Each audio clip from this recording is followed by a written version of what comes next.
What is going on, guys? It is Trifecta Jake here with episode 10 of my Angels franchise. Today we'll start off the episode with a couple of trades, acquiring Touki Toussaint, a former first-round pick with some of the best stuff you'll see from a pitcher. He just has to learn to control it.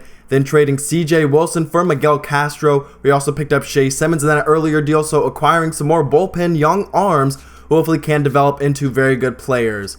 Now we'll go ahead and simulate up until the trade deadline some injuries, none of them too serious, except for Gregory Polanco is now out for 1 to 2 months. He missed a good chunk of the season early on and had just come back and is hurt again, and he's having a career year, which definitely sucks to see him not being able to play. So look at the futures game. You can see Adrian Marquez. He is our left fielder, one of the better prospects in our system, and Eli Wendell, probably the first or second prospect in our system. And then Mike Trout is in the home run derby. We had no players in the futures game that weren't those two players. Those were only two representatives. You can see Mike Trout is our only all-star, 22 runs, 57 RBIs, and 8 stolen bases so far. So he's playing very well. And now Nick Tropiano fractured his wrist in that game, so he will be out for 1 to 2 months. So in his place, we'll be calling up Nate Smith, a left-handed 25-year-old pitcher who is not really a prospect in traditional sense, but he is definitely a major league ready player. So you can see Vladimir Guerrero Jr. will be acquiring for Rajay Davis, David Huff, and Kyle Kendrick. The big piece there is Rajay Davis picking up a couple of arms. And then Mike Adolfo will be acquiring. He has some nice raw power. 20 years old, 6'3" from the Dominican Republic. Also has a pretty good arm for Cliff Pennington. So a look at the standings. We are 48 and 57, 9 games back of the Astros, who are in first place, and also only 5 games back of the wild card. So if we really wanted to try and make the playoffs, I feel like we could, but that's not our goal this year, especially with a couple of the injuries that we've suffered, including Caleb Cowart, who should be back pretty soon. Now we look at our stats. Mike Trout is playing very well this year. 26 home runs, 63 RBIs, hitting .294. Leading the team is Andrew Romaine. In terms of average slugging is Mike Trout. OPS, Mike Trout is over 1,000, which is very good. Corey Knebel has 11 saves. He is our new closer, although we have been going a little bit closer by committee. And look at the lower ERAs. Tim Lincecum, who I don't know if I showed you I signed, he is now the number 4 starter in our rotation after trading away Weaver and Wilson along with Shoemaker. But now to end off today's episode, we're going to be doing a little bit of a prospect preview. So this is going to be going through our top 20 prospects and how I project them to move forward. So number 1 is Kevin Maitain. He's a shortstop or third baseman, only 18 years old, actually only 17 years old in real life at this point. He looks to be a very solid hitter. He'll just have to develop. He has not played too well in AAA, only hitting .261, but does have 21 RBIs, which isn't horrible.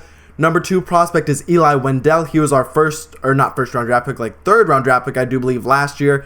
He's 19 years old. He has a very high potential, could develop into a very nice hitter. He's already pretty fast and has the ability to steal some bases, but has got to improve his fielding. He already has 15 errors, but does have 21 stolen bases. He's hitting .256 with 3 home runs and 27 RBIs.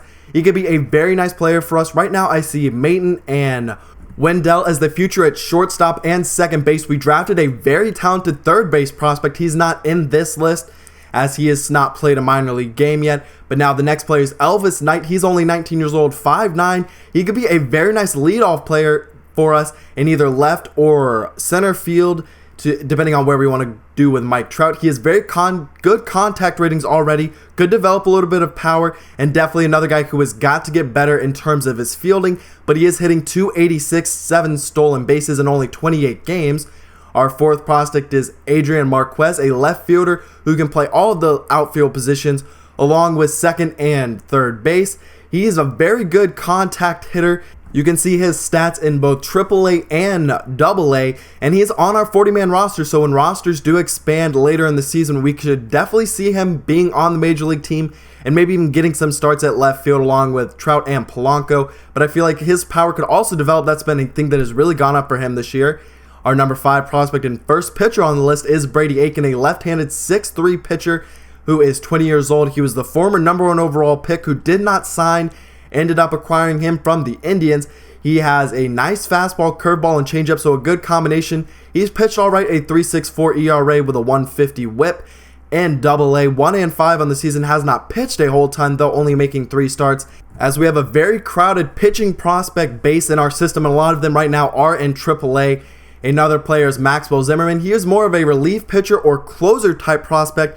He's a top 50 prospect in the entire major leagues, which is very nice to see. He has a very good fastball curveball combination with a slider to go along with that. No changeup though, which is a little worrying. He is over a 4 ERA. A good whip though, does have 3 saves, but is not the closer in AA right now. You'll see that player a little bit later, but I feel like he could be a very nice player for us later on, not quite major league ready yet. Now, Touki Toussaint is our number 8 prospect. Number 7, I guess, would be the third baseman that we picked, and that's why I left that one blank. But he is a good fastball, one of the best curveballs from the high school prospects in recent memory. It has some break that makes catchers very difficult for them to actually be able to catch him. He's 2-4, but has not played very well in 10 games, over a 5 ERA, a 155 whip. Does have 42 strikeouts, though, in that limited amount of time, but has walked 34 batters. Now, Herbert Keane, who was our first round pick, I do believe, last year. He is only 18 years old and is making his way very quickly to major league status, as he will get called up to AAA after the trade deadline. He has over a 3 ERA, but just above it. He's 5-6, 59 strikeouts. He has a good fastball, sinker, changeup, slider combination. Has got to make his changeup better and his control better if he wants to be a long-term major league piece. But I could see him being a good middle-of-the-rotation guy. Definitely not an ace, though. Now, Ashe Russell, who we acquired from the Kansas City Royals, has a very good fastball and slider mix. He is very good to pitches there. He has pitched all right in AA. 123 strikeouts is very good. His ERA is not too great, but is 9-5 and has thrown 3 complete games in the season. He's got to work on his control and changeup if he wants to be a major league pitcher. But I feel like that's definitely something that he could improve on, especially with 2 very good number 2 pitches. Might be a good bullpen piece, though, moving forward. Now, Ke'Bryan Hayes, who we acquired from the Pirates, he's still very young, 20 years old, probably a good bit away from the major leagues. He is a good hitter, could definitely develop into a nice player, does have a nice arm and fielding ability, and could be a trade chip moving forward depending on how the rest of our players do develop. He's only had 46 at-bats, though, in AA, so hasn't been able to do a whole ton there, especially with some of our other players who are there, including Luis Batista, as he is our next prospect, number 12. He is some of the best raw power in our entire system. He's either a third baseman or a first baseman moving forward. He's a left-handed batter, but throws righty. So he is, like I said, very raw in terms of power. Also has some nice running ability. He has 8 home runs, 11 stolen bases, which is nice to see. He has a good arm, and that could definitely develop, but has got to improve on his fielding if he does not want to be stuck at DH for his entire career. But I really like him moving forward. Now, Dylan Cease, another guy that we acquired last year in some of our trades that we made. He is one of the best fastballs in our system. A very good curveball that could definitely develop. He just has to work on his control, and a changeup that is pretty good. He's 8-5 in the season, 102 innings pitched, 97 strikeouts with only 33 walks, so a good ratio there. A 3.26 ERA, 1.16 whip, and 2 complete games in 17 starts. So he has pitched very well for us. Next is Mitch Calloway, the number 14 prospect. He has not played a whole ton, already up there in age at 22 years old, but I feel like he could definitely be fast-tracked to the major leagues through the rest of this year and the beginning of next year. He has a pretty good fastball slider changeup combo. They'll all need to develop. He definitely has got to improve his control, or he might be stuck in the bullpen for his career. Has made 0 starts, only appeared in 4 games, 3 strikeouts and 2 walks. So not a whole ton to go off right now. He was our 3rd or 2nd round pick, I do believe, last year. Now, Jason Jones, one of the prospects that I'm most excited about. The thing that makes him number 15 on the list, though, as you look at all of the different statistics for him, he has a lot of injury concerns and not the highest potential in the game. So I feel like in terms of what type of player he is basically the sky's the limit for him. He has a very good fastball, curveball, changeup combination, could definitely develop his control into be a very nice pitcher. 12-3, a 2 ERA, 1.13 whip, 80 strikeouts, and every one of his starts this year has been a quality start. But he will just have to see how he ends up developing in terms of the game. But that, to me, is very ace potential. Now, next is Jose Martinez, a 6'1", 22-year-old pitcher. A lot of pitchers in this later part of the prospect rankings, none of them really studs or like aces or number 1 or 2 starters other than like Brady, Aiken, or Jason Jones. But they're all very talented, could be bullpen pieces or later part of the rotation for us. Martinez has a nice fastball, good curveball, but not much else to go along with that. Then Devin Williams has not started a game this year. He's basically been a setup guy in AA. He's another guy with a very nice fastball. Not the greatest slider, could develop a little bit. Got to work on his control. but a 2 ERA and 26 innings pitched. Has struggled with walks, though 16, but does have 27 strikeouts, so averages more than a strikeout per inning to go along with his 4-0 record in Double-A. Next on the list is a catching prospect who might be the future of that position for us.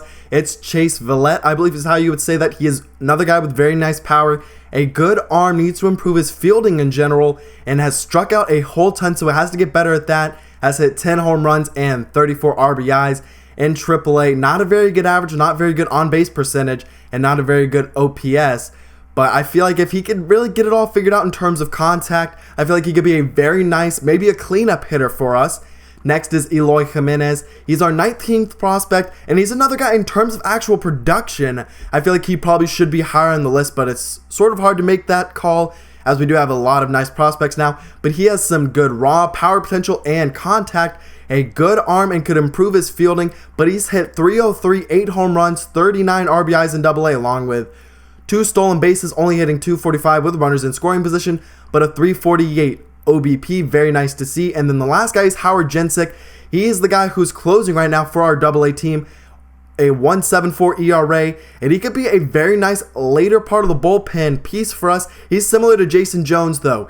He is not the highest in terms of in-game potential, so that does make me worry.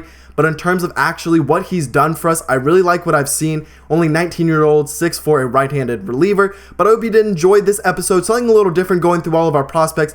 No game today, but I hope you did enjoy. Like I said, if you did, please like down below. Leave your comments on which of the prospects that you like the most. Which ones do you feel like should be maybe a little higher or lower on the list? And all of things like that. I will see you for the next episode, which will actually be a game.